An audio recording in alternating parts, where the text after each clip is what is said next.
Boys, I wanted to make a video discussing the top reasons for MetaZoo's failure. This is meant to be a discussion. A lot of the people that hang out with me in the comments probably know a lot more about MetaZoo than I do. So I want to hear your feedback. I want to know what you guys are thinking.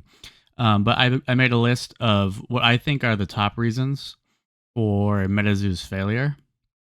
And for my background, I was pretty much a collector. I was a Rudy patron, and I would pretty much just buy one of each kit, and then I just liked how the boxes looked, and then I would watch box openings on YouTube. But I didn't really open any product. I was just like a passive fan kind of, and I invested like a decent chunk of money into the game. Nothing crazy like Nick or probably some people in my comments, but yeah, I've always been a fan, but I wasn't like the biggest giant whales in the scene. So in my opinion, the number one reason was toxic leadership. And the first bullet point in that is poor customer service. So I actually went through and I was looking at old videos from Nick to kind of jog my memory and kind of remember what some of the issues were that people were having before MetaZoo went bankrupt. So I want to show some of that. So this is a video that that Nick made a year ago, and he's just ripping product. And I saw this and thought this was interesting. So this is some of the things that Nick was starting to complain about. And remember, this is not a shot at Nick or anything, but Nick was like the biggest fanboy, and it seems like honestly he waited too long to start pushing back, because it started to seem kind of obvious that the company was being kind of shady, but being kind of sketchy. Promos not shipping, things being hella late, product being promised and never being delivered. I think the backlash started about a year ago. And then similarly, you have things like people getting banned in the MetaZoo server for seemingly no reason. Basically, like any minor complaints, and people would get banned. I don't have the screenshot of this, but I remember this. I remember this because it just bothered me so much when I saw it. But basically, Mike would just be a dick to everybody, and like people would be like they would promise delivery of promos, and to Mike's credit, yes, these things were free. But the way that he would phrase things, he would just be like a dick to everybody. So he might have even had a comment or like a comment right here. But I remember seeing a screenshot for him saying, "You again are complaining about free product." And it's just like that condescending tone that he had, which eventually led to him stepping down. And I think it was Andy that replaced him, as at least as the frontward facing CEO. There was a very interesting series by this local store I think it was in the UK. And he was the only store in UK that was actually stocking their product. And this guy was trying to give, reasonable feedback to MetaZoo. And they basically responded by just burning that bridge and not working with this local store in Europe anymore. Basically, they weren't focused on building local scenes. They weren't supporting local shops. They just seemed to be trying to make money, which of course it's a company, they're trying to make money. But it didn't seem like they had a long-term view. And in my opinion, it seems like they kind of knew this was going to happen. Again, I don't have proof of that, but after looking back at some of the things, like a year later, it just seems like they had to have known that this wasn't going to last. And it seems like they were just going to milk every last dollar they could get. So that's all under toxic leadership. And then I think the second and third biggest issue was overprinting and like poor set quality. Not in terms of like card quality or anything, but basically the sets after Wilderness just weren't very interesting. I like Seance. I thought it was cool, but there's not really like chase cards. Same with UFO. There's like no good chase. Obviously, there's like the secret rares, but even then, I can't even think of the secret rares off the top of my head. Like, they're not that interesting. Like, in DBZ, for example, the ultra rares, Like you can't forget them. Like when you see them, like they are amazing. Like they just look so cool. And actually, I'll show some. But like, if you pull this card out of a pack, you would just shit your pants because it's so awesome. But when you look at some of these MetaZoo secret rares, you can barely even tell that they're a secret rare. You have to like look at the bottom left and see if there's like a little number stamp. Like, how are you even supposed to know? I bet there's a lot of secret rares that got pulled by kids that they just had no idea, and then they got. I bet you could buy bulk MetaZoo lots and find secret rares, like because you just can't even tell. Um, but yeah, so I would say overprinting and the combination of overprinting and the sets not being that great after Wilderness, UFO and Seance, they're just pretty boring. Native is great, but there's only a few chases and they're super hard to get. And at the point when they made Native, I think it was too late. I think their financials were already pretty much in the dumpster. And then, of course, Kuromi.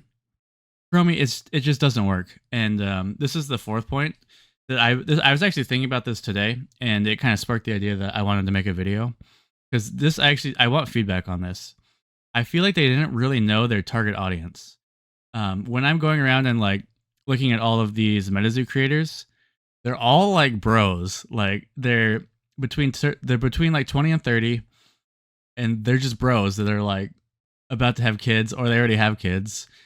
But it seems like they're really just targeting kids, and with the Kuromi set, it seems like they're trying to, get into that like woman audience. But women don't collect trading cards. Like this game is for bros, and it seems like they didn't really target them.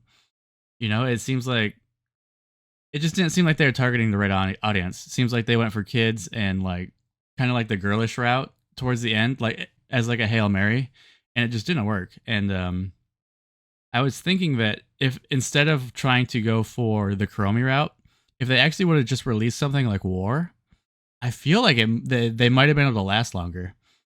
And again, like this is kind of like I was in this boat where I'm highlighting, and this is probably Rudy's fault, where a lot of the people were just buying because they thought they would make money off of it. Like they didn't even like the game. Like for me, I liked the game, and I kind of bought it as a gamble. Like I didn't. The prices were already kind of high, so like I wasn't sure if it was really going to go up. But I did buy it thinking that it would hold value. That's for sure. So this is slightly tangential, but I was looking at some of the telltale signs of when MetaZoo was starting to hit the shitter, and I think the first sign was Card Shop Live dumping. I think it was Wilderness because I actually bought some. They were dumping Wilderness spellbooks for like $10 each. And I remember, I think I bought like four. I bought four or something. But yes, so this was like the first big shop kind of saying like, hey, there's way too much of this. And they just dumped it all. And it's just interesting now that it's been a year to kind of look back at some of this stuff and just kind of see it with a clearer eye. And then if anyone remembers this, I think everything in here was like basically just a lie.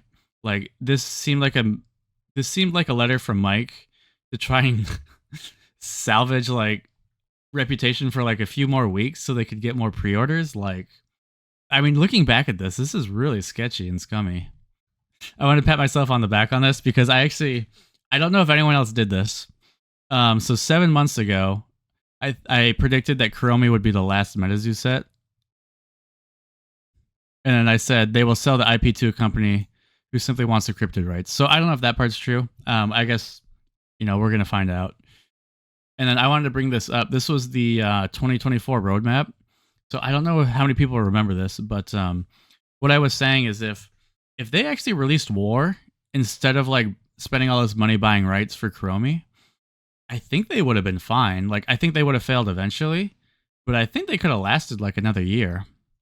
So going back, this is so the fifth point here, and this is why I'm thinking that they knew that they weren't going to last that long, because they can't create new cryptids. Obviously, there's a lot of cryptids around the world, but then you start getting into, and this is a problem with Native, in my opinion, is no one can pronounce any of the cards because they're all like Native American folklore. none of the target audience has any connection with these cryptids because they're just too obscure. So yeah, they had a limited IP. There's only so much you can. There's only so many times you can print a Mothman or a Frogman. Like it's gonna get old eventually. And looking back, you can see that like they made so many variations of Mothman and Frogman that like I had no idea. Like again, they can only make so many Mothman cards. Like it wasn't gonna last that long. And then some of the lesser points that I don't think mattered too much, but these other reasons kind of prevented the game from getting more grassroots support, because it was really just it was a lot of just like investors. So like, okay, I haven't personally read the manga, but I can kind of just tell, and based on what people have said, it just wasn't good. Like it was just bad. And then obviously, like I'm not really a player, but I did go through and I read a lot of the cards when I started cracking boxes.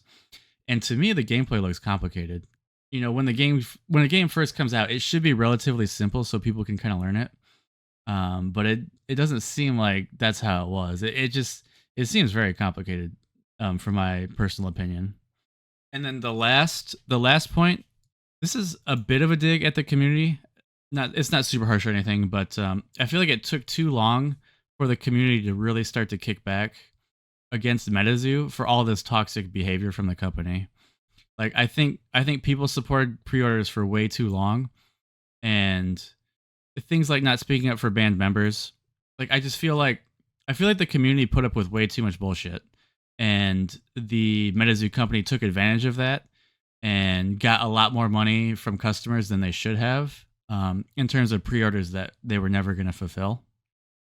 So yeah, I really want to see what your opinions are. Let me know if I missed anything. Let me know if anything's out of order. Let me know if I'm wrong on anything. And I hope I get some comments on this one. So that's all. See you, boys.